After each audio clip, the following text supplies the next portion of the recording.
Am I the problem? Because all the books I love seem to cause problems and sow hatred.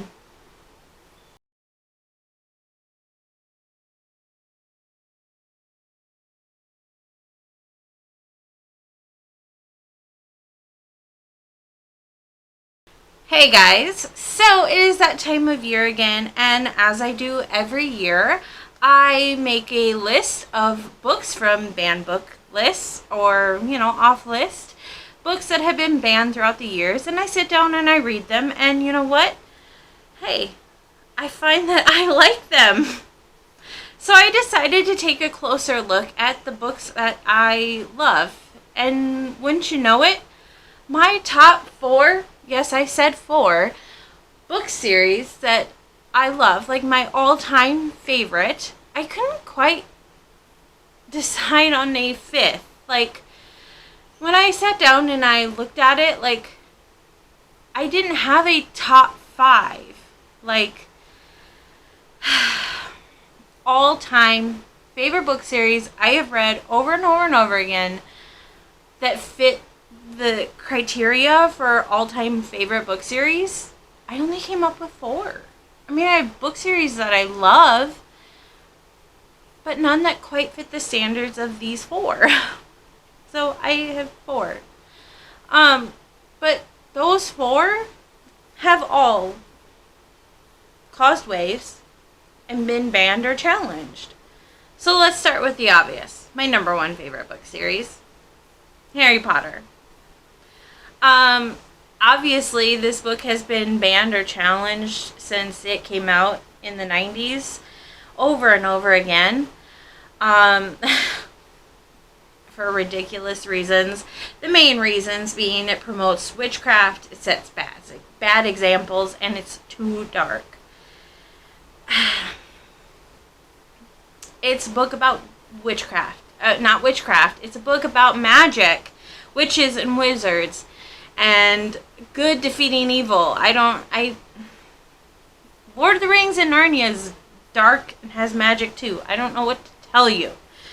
But when I was looking into it, the thing I found utterly ridiculous was that some Catholic priest got in on this too. I fell down a rabbit hole with this year, and wow, the Catholic Church. Woo! Anyway, and this Catholic priest weighed in on Harry Potter and said the curses and spells used in these books are actual curses and spells, which when read by a human being risk conjuring evil spirits into the presence of the person reading the text. I have consulted several exorcists, both in the United States and in Rome, and they've recommended removing these books from circulation. Sir, you need a hobby. You have too much time on your hands. So yeah, that's Harry Potter. I mean, any Harry Potter fan knows that it's evil and horrible and kids shouldn't read it. So let's go to Hunger Games. Why was Hunger Games challenged and banned? This one blew my mind. Okay. Are you ready for this? Hunger Games was banned due to insensitivity, offensive language, anti-family, anti-ethic, and a cult. What? Okay, I'm sorry. I would understand if you're going to try and ban Hunger Games from, like, elementary schools because of all the murder. But, like, what? I'm so confused. I don't understand these people.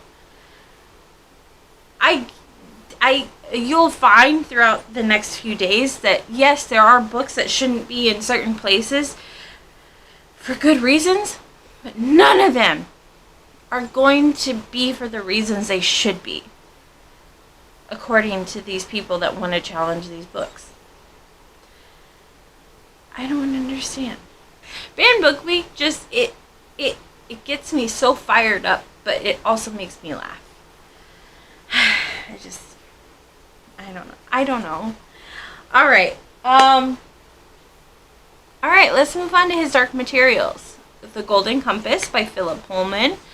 So this book series made a huge impact on my life. It came at a time in my life when I needed it desperately. It made a huge impact. And yes, I understand that there's a lot of people that hate this book because it's very anti-religious.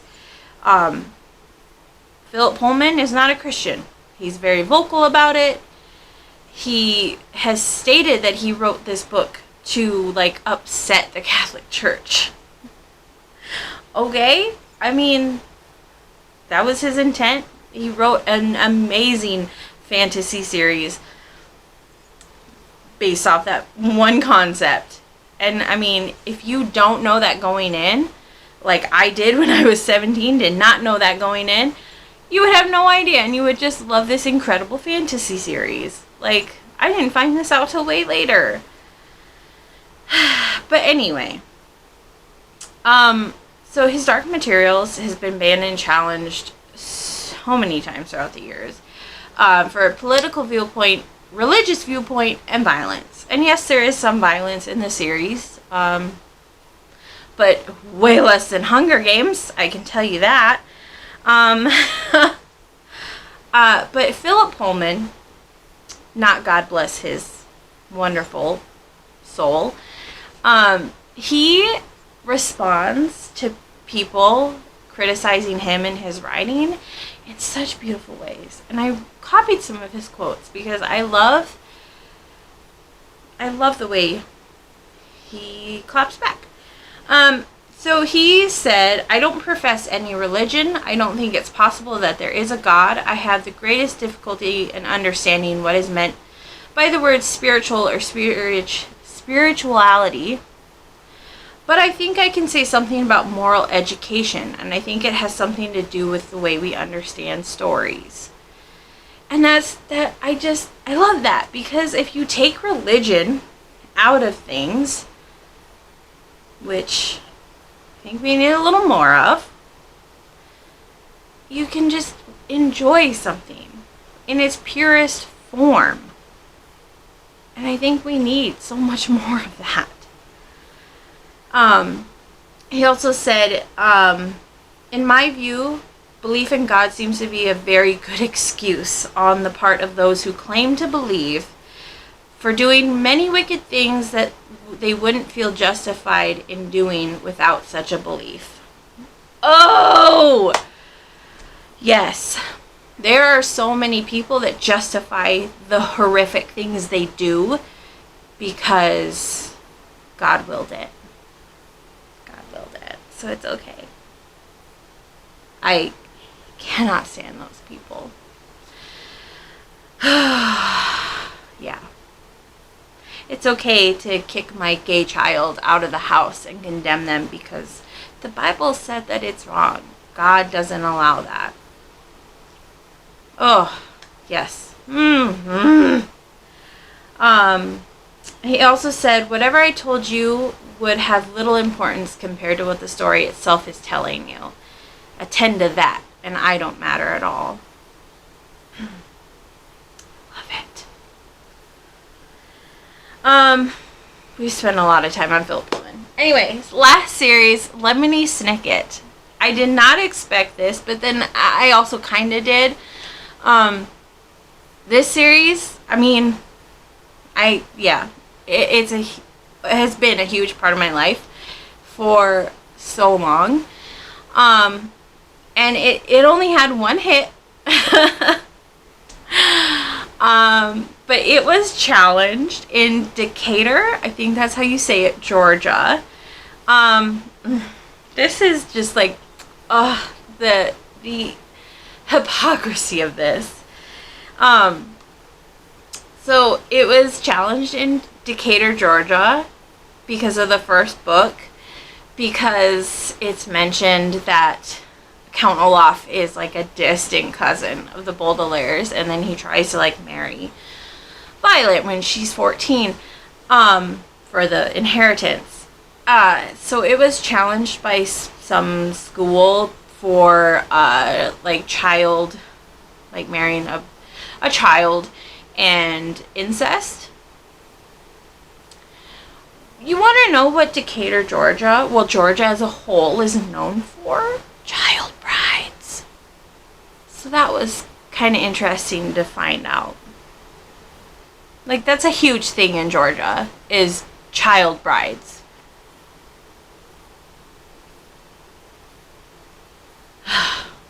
So as usual, my brain gets going, and I wonder, how did we get here? How did we get on this road of like burning books and banning books and not letting people just live their lives and read what they want? Because that seems really petty and a lot of effort to just control what people do on their downtime, you know? So it's believed that the first book burning might have been in ancient Athens in 415 BCE. Why? I don't know. I don't think anyone knows. But then you have the Catholic Church burning books they thought were blasphemous. Or anything, you know, that could be viewed as like challenging what they say. They're really good about that. They hate that. And then in the 15th century, the Gutenberg press was built, and, you know, books were just all over the place, and the Catholic Church freaked out about that. So book burning just like really went crazy. I don't know why I love and hate this so much, but the Catholic Church actually called books the silent heretic. That's quite the title. Then, of course, the Nazis were doing it in the 40s, burning books that were like anti-Nazi, or that they said had anti-Nazi views. So the first case that people can find of a book being banned in America was during the Civil War, and that was Harriet, I want to say the name right, Harriet Beecher Stowe's Uncle Tom's Cabin, because the Confederacy banned it because it had stuff in it about slaves, and apparently it sparked too much conversation about, you know, if slavery was cool or not, so they didn't like that. And so like bans like that went on, you know, just kind of unchecked for a long time until 1933. There was a really important court case over James Joyce's Ulysses, because it got banned like 10 years earlier because a judge didn't like it. And so it got challenged in court once they found out that that's why it was banned. And they won, and it was decided that, you know, there had to be stricter rules on why books were banned in the U.S. So, I mean, that was cool. It was a step forward. I mean, you had to actually give logical reasons for why a book was actually being banned by the government. And you can see a huge, like, there is a list on Wikipedia of all the books actually banned by the government. And there is a huge change after the 30s. In fact, in the last 30 years, there's been 3 books actually banned by the U.S. government. As opposed to before that, it was a lot. And those are all for like people trying to post. Oh my God, that's awful. Publish books, like autobiographies and stuff that might have like national security secrets and stuff in them. So that I kind of get. It's not petty little stuff about religion or violence or anything like that. So the banned books we see now are all like banned or challenged from schools or public libraries. And that's all just people freaking out over things they probably haven't actually read or understand. And then, in 1982, the Associations of American Publishers got in touch with a library and First Amendment activist named Judith Krieg, an angel of a woman, really. If you look into her, she was fascinating. She's one of my new heroes. And they got in touch with her about, doing something about all these banned books. What should we do about it? And so she came up with Banned Book Week. And they celebrated the first one in September of that year. 40 years ago this month. Happy anniversary, guys! 40 years that we've been spotlighting, celebrating banned books. How exciting. I just did this deep dive the other day and realized it was 40 years and I was like, oh my gosh, that's so exciting. It's a big year. So here we are. Why do we have Banned Book Week? Well, it would seem that people in power, people with religious views, are afraid of people without power and people with different religious views. They're afraid that those people will gain knowledge, and knowledge is power. Don't let anyone ever tell you otherwise, because that old adage is very accurate. And the people with that power don't want to see a shift. And in especially the last few years, I have seen so much irrational and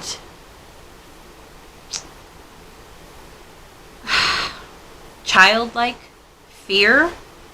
reactions, I should say. The fear coming out of people with religious views and power. And they don't want the status quo to change.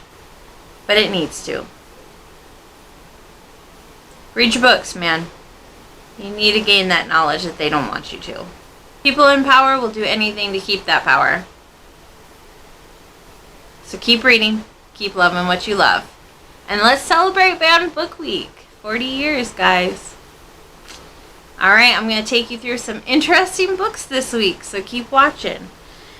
This year was a journey at times. So, yeah. Alright, let's do this. I love you guys, and I will see you tomorrow.